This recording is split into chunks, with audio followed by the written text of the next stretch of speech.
buscar o Senhor. A palavra diz que nós devemos buscá-lo enquanto nós podemos achá-lo.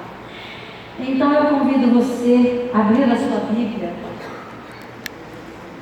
no Evangelho de João, capítulo 21.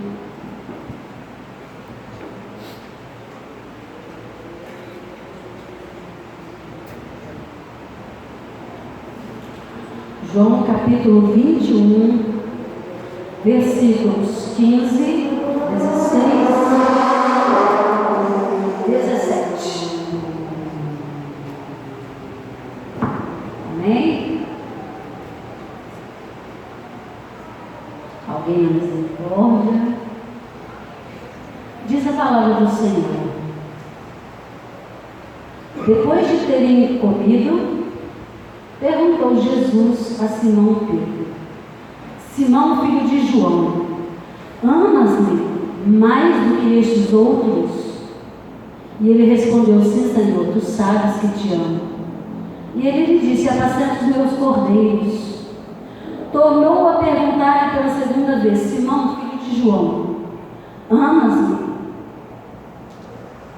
E ele respondeu: sim, Senhor, tu sabes que te amo. Disse-lhe Jesus: pastorei as minhas ovelhas. Pela terceira vez, Jesus lhe perguntou: Simão, filho de João, tu me amas? Pedro entristeceu-lhe por ele lhe ter dito pela terceira vez: tu me amas? E respondeu-lhe: Senhor, tu sabes todas as coisas. Tu sabes que te amo. Jesus então lhe disse: apacenta as minhas ovelhas. Amém? Feche os seus olhos. Paizinho querido, eis aqui uma pequena porção da tua palavra, que ela venha nos alimentar nesta noite, que ela venha confrontar, Senhor, as nossas escolhas, o nosso caráter, que ela venha nos confrontar para que possamos, ó Deus, ter atitudes que condizem com a atitude daqueles que buscam e creem no milagre do Senhor na nossa vida. Fala conosco, em nome de Jesus nós oramos. Amém. Nós escolhemos ler somente esses 3 versículos, mas todo o capítulo 21 desse livro, ele vem nos relatar um fato muito importante, que foi a pesca maravilhosa que Jesus realizou ali, que os seus discípulos realizou através dele. E nessa pesca nós vamos aprender, nesse texto do capítulo 21, nós apenas demos ênfase aos versículos 15, 16, 17, mas todo esse texto do capítulo 21, nós vamos estar vendo a importância dele, o que nós podemos aprender através desse texto. E o que você pode aprender com isso? Quando eu pergunto o que você pode aprender, porque eu me sinto assim, maravilhada com o que Deus faz conosco através do seu Espírito Santo, quando nós tomamos a sua palavra e nos alimentamos dela. E a forma como o Senhor fala, a forma como o Senhor nos ensina, a forma como o Senhor abre os nossos olhos para que nós possamos caminhar em obediência àquilo que Ele está falando. Eu já disse aqui uma vez e vou repetir: o Senhor, Ele não está preocupado com o quanto você conhece da Bíblia. O Senhor está preocupado com o quanto você obedece. Então, o que você conhece é o que você obedece. E esse texto vem nos ensinar algumas coisas muito interessantes. A primeira coisa que eu aprendo nesse texto, dessa pesca maravilhosa, está ali no versículo 3. Disse-lhe Simão Pedro: vou pescar. O que eu aprendo? Eu aprendo que eu, nesta vida que o Senhor me dá, eu faço o que eu tenho de fazer. Eu faço o que eu sei fazer, o que eu posso fazer, amém? Vocês concordam? Nós somos chamados para fazer alguma coisa, ninguém foi chamado para ficar de braços cruzados. Então nós fazemos o que se tem de fazer. Eles eram pescadores e eles fizeram o quê? Foram pescar. Saíram, pescaram? Não conseguiram nada. O versículo 6, ele diz assim, versículo 3, desculpa. No finalzinho ele diz assim: entraram no barco e naquela noite nada apanharam. A outra coisa que eu aprendo nesse texto é que nós somos desafiados a fazer algo de novo e de novo e de novo, até que aprendamos, até que façamos com perfeição. Isso não só para o reino espiritual, mas para a nossa vidinha humana, para a nossa busca diária. Nós somos desafiados a fazer coisas que muitas vezes são difíceis, mas nós nos esforçamos e tentamos e buscamos e nos esforçamos. E o versículo 6 ele diz o seguinte: então Jesus diz: lançai a rede à direita do barco. Assim fizeram e não podiam puxar a rede. Olha que maravilha! É o resultado de quem busca algo, de quem se esforça a fazer algo e não consegue. Mas eu não sei dar uma aula, eu não sei falar sobre a palavra, eu não sei pregar, eu não sei evangelizar. Mas você sabe abrir a sua boca e dar um testemunho de vida quando você está em qualquer lugar, seja com seu vizinho, seja na rua, na fila do banco, com aquele amigo, com aquela amiga da academia. Nós sempre temos a oportunidade, nós sempre somos desafiados, dia após dia, a fazer a vontade do Senhor, a proclamar o seu nome. Qual é a vontade do Senhor? Primeira é que todos sejamos salvos. Amém? E a segunda, a ordenança maior que o Senhor nos deixou: ide por todo mundo e fazer o quê? Proclamar o Evangelho. Ou seja, pregue, fale, insta, a tempo e fora de tempo. E nós precisamos entender que muitas vezes é difícil. Às vezes nós somos tomados por uma timidez, não encontramos palavras, e aí a palavra em nós se cumpre quando está ali em Romanos 8:34, se eu não me engano, que diz assim, que o Espírito Santo, ele nos ensina tudo que nós precisamos falar.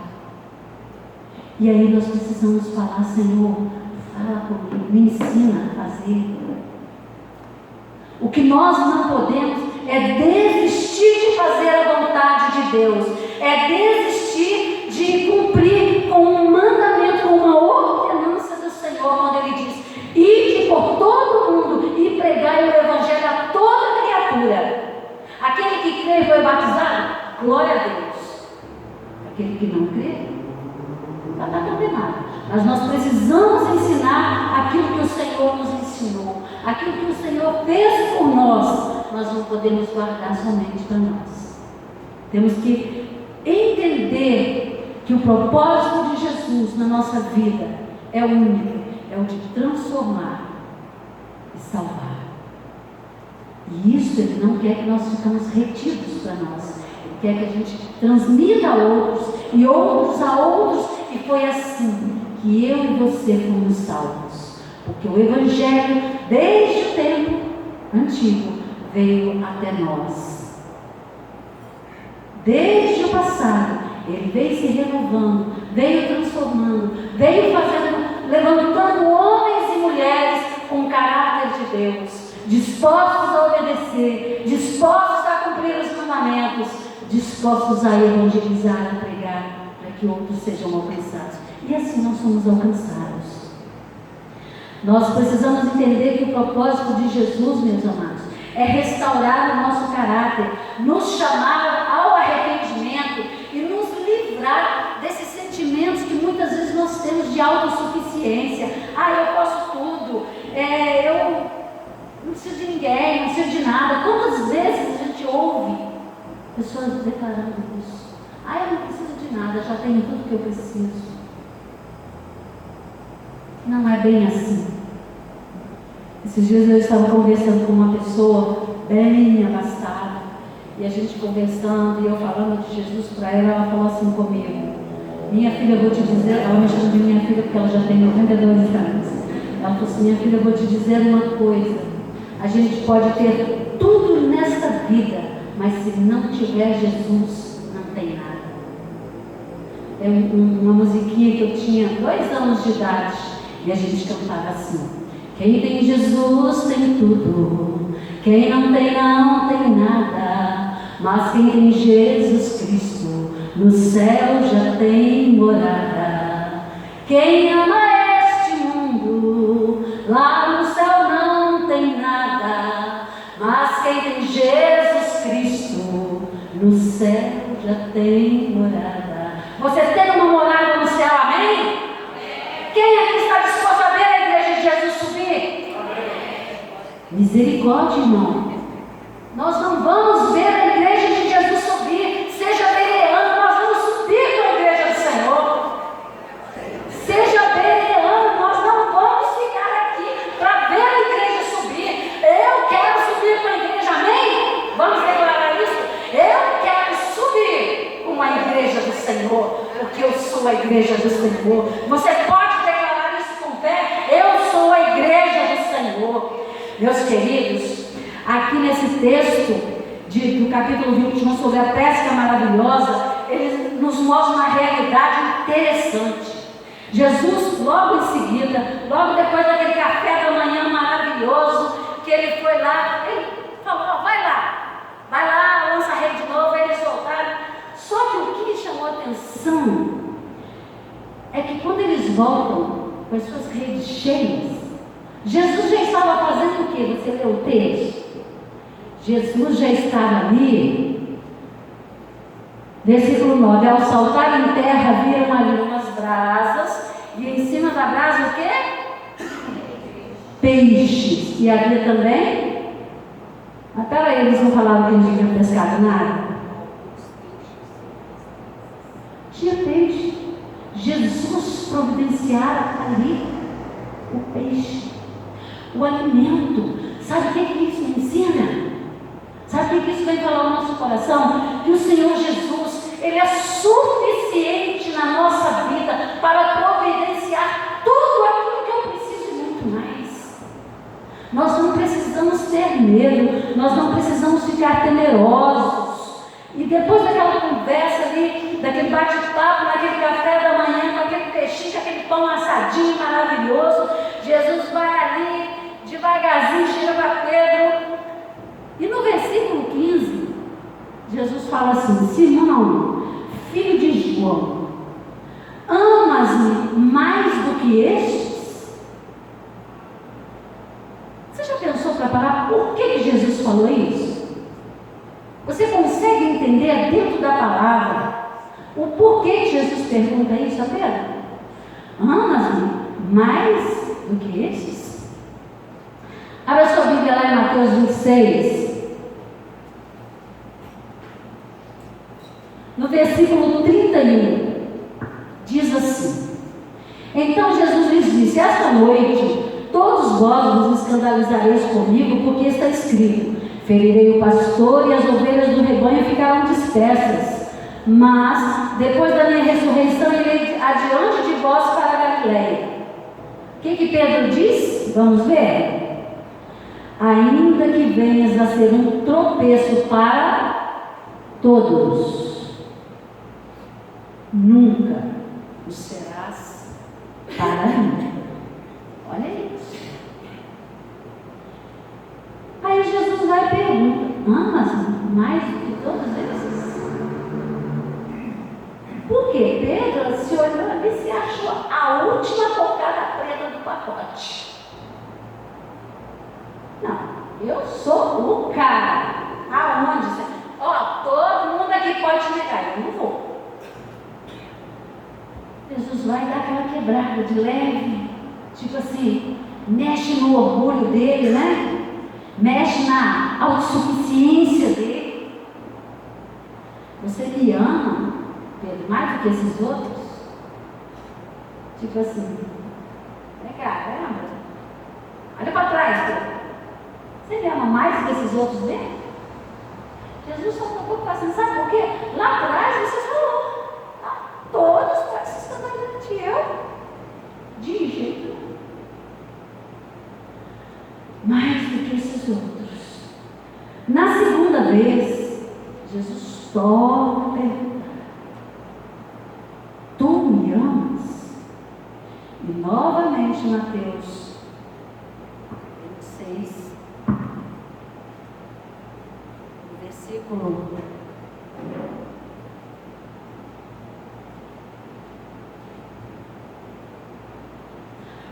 26, versículo 3 diz: em verdade te digo que nessa mesma noite, antes que o galo cante, você me negará 3 vezes.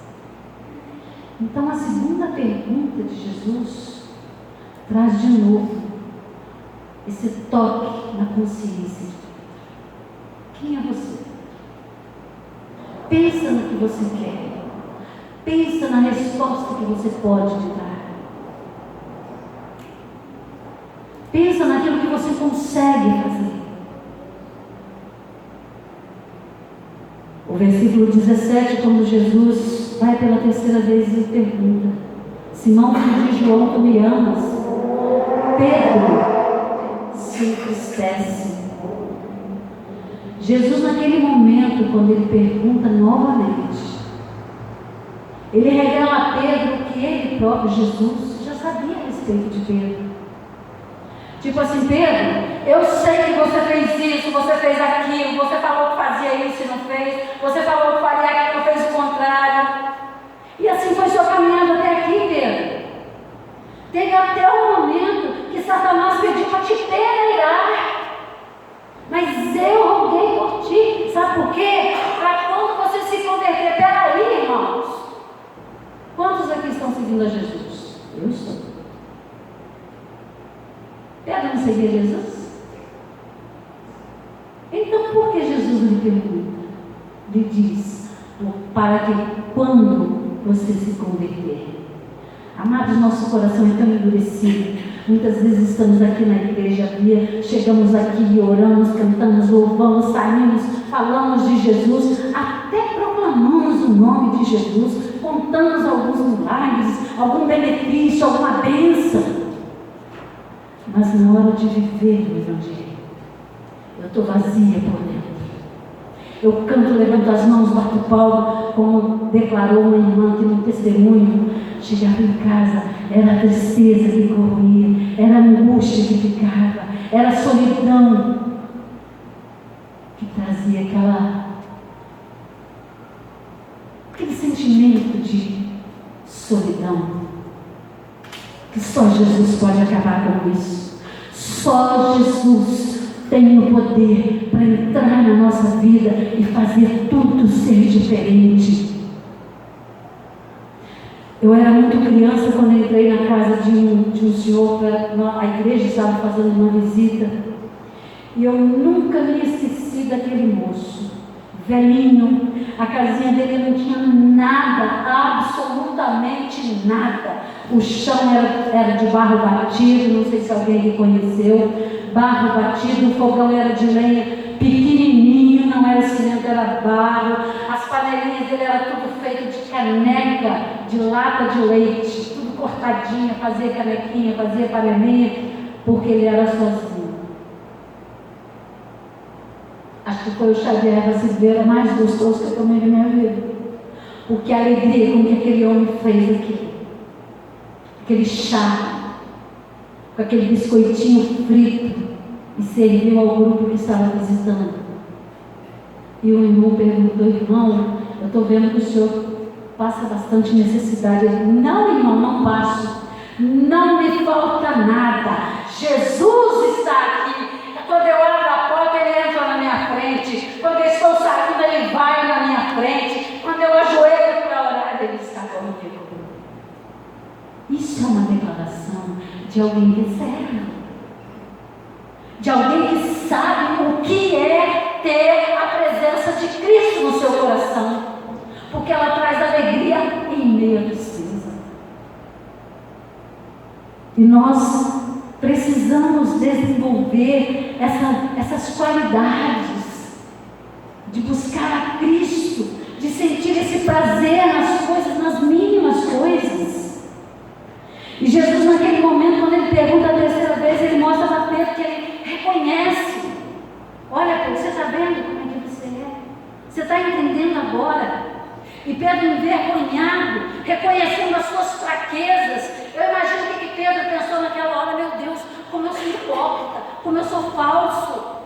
Eu falei, pô, te darei a minha vida e fui o primeiro a morrer. Senhor, nunca, eu vou à frente do Senhor, pode todo mundo te abandonar, mas foi o primeiro a morrer. Ele negou, tentou usar de força, usou espada. O que tinha de Jesus na vida de Pedro? O que tem de Jesus na nossa vida, que a gente possa oferecer a outros?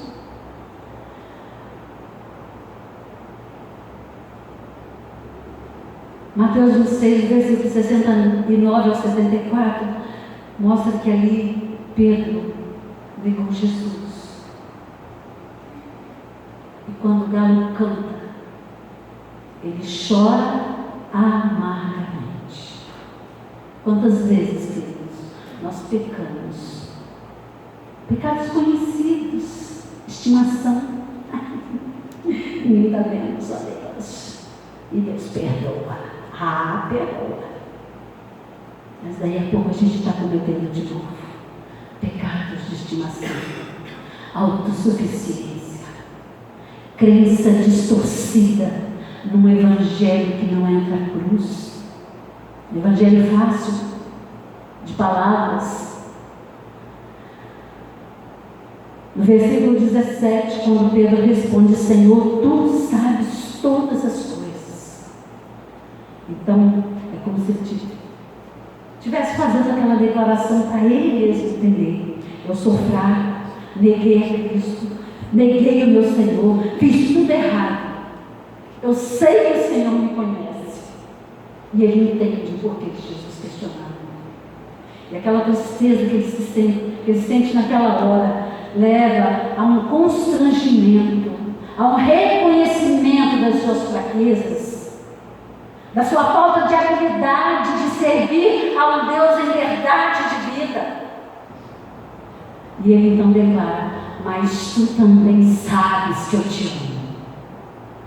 E nós precisamos entender, queridos, naquele momento, Pedro ele se torna um homem que entende o chamado de Jesus, se torna um homem pronto a realizar a vontade de Deus, a ser dependente de Deus, a não confiar mais em sua própria força, mas confiar na força daquele que o chamou. O que você, hoje, o que você precisa deixar para trás?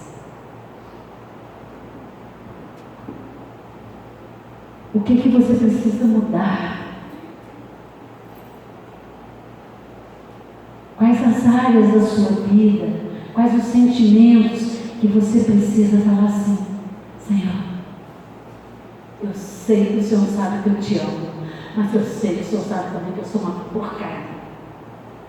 Muda isso aqui em mim, muda isso, e muda isso, e muda isso.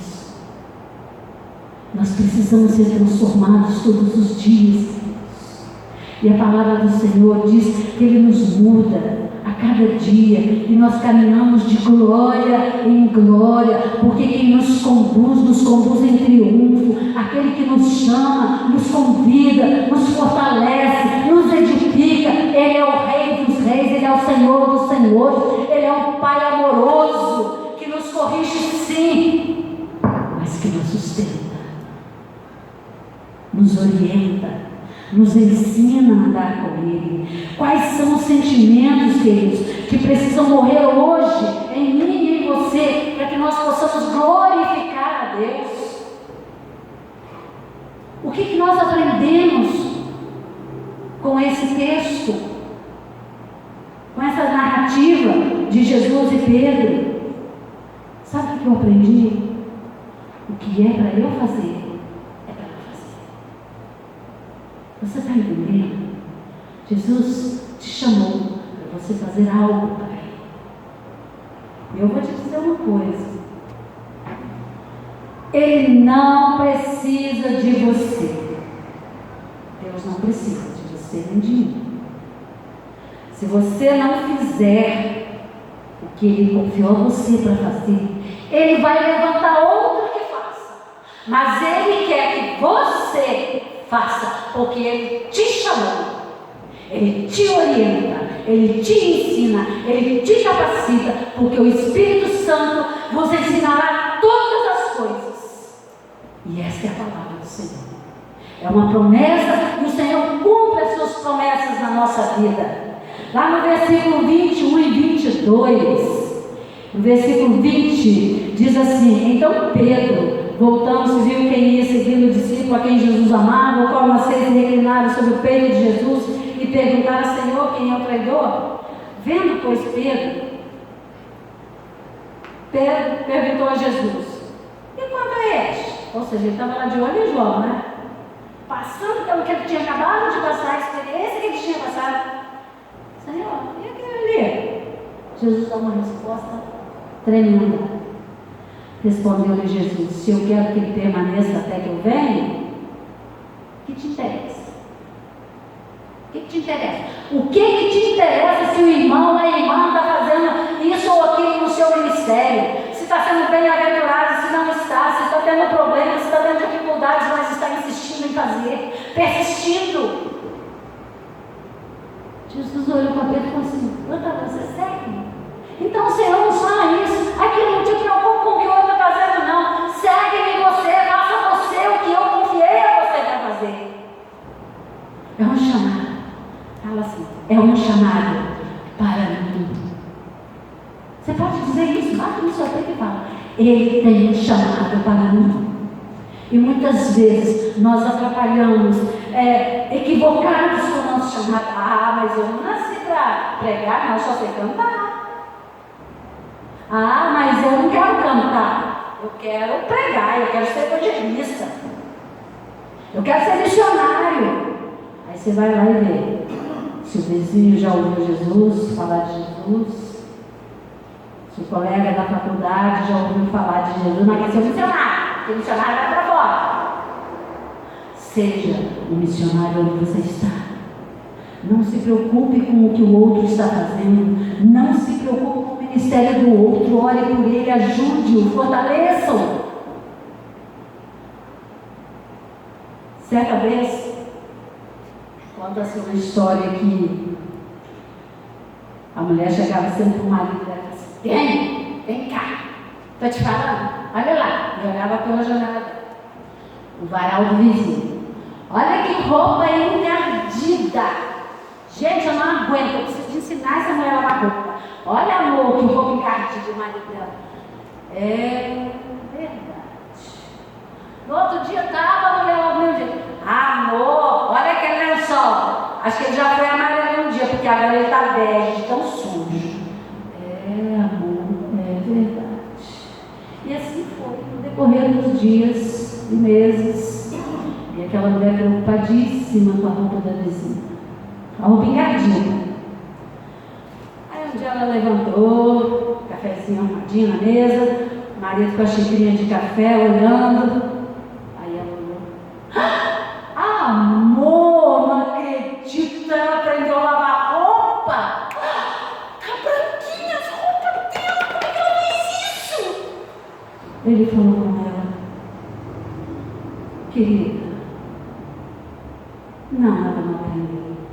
Eu lavei a nossa vidraça hoje. Feche seus olhos.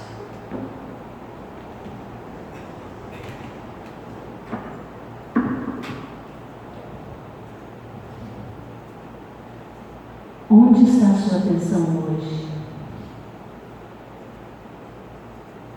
Pense naquilo que o Senhor pode fazer através da sua vida. O chamado que Ele tem para a sua vida é para a sua vida. Se você não fizer, Ele levantará outros que façam.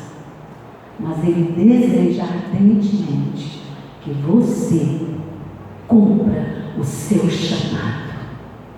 porque para isso nós fomos chamados, para proclamar, para testificar, para declarar a soberania de um Deus que é sobre a nossa vida. Ter um Deus de salvação é fácil, mas ter um Deus onde você permite que Ele seja o Senhor da sua vida é mais difícil, mas não é impossível. Se coloque, deixe que Ele entre e inunde todo o seu ser. Deixe que os seus sonhos partam do coração dele para você, e nenhum dos teus planos poderão ser frustrados. Chore na presença dele, se humilhe, reconheça, porque nós não somos nada, queridos. A palavra do Senhor diz: quem é o homem para que dele te lembres? Nós não somos nada. Nós somos como a erva que nasce pela manhã, à tarde seca e é lançada no fogo. Mas ainda assim, sendo tão breves, Ele escolheu nos amar. Ele escolheu a morte de cruz, para demonstrar o seu amor e nos trazer salvação. Feche os seus olhos, Deus. Que não haja em nós um coração egoísta, que não haja em nós um coração autossuficiente, que não haja em nós orgulho, Senhor, mas que haja em nós a presença do Teu Espírito Santo, nos ensinando, Senhor, intercedendo por nós com gemidos inexprimíveis, Senhor, nos ensinando tudo o que precisamos fazer. Faz em nós a Tua obra, que nos capacita, Senhor, a realizá-la, em nome do Senhor Jesus. Vamos estar de pé, irmãos. Podia anotar que hoje está aqui. Nós vamos consagrar ao Senhor nosso dízimo, a nossa oferta. Nós vamos cantar Renova-me, Senhor, renova-me, Senhor. E enquanto adoramos o Senhor, você poderá vir à frente, consagrando o seu dízimo à sua oferta.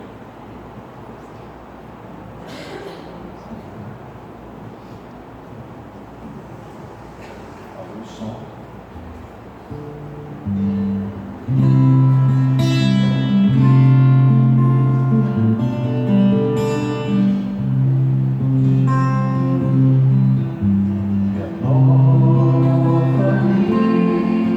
Senhor Jesus.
reconhecimento de que Tu és o soberano e que nós muitas vezes falhamos na nossa vida,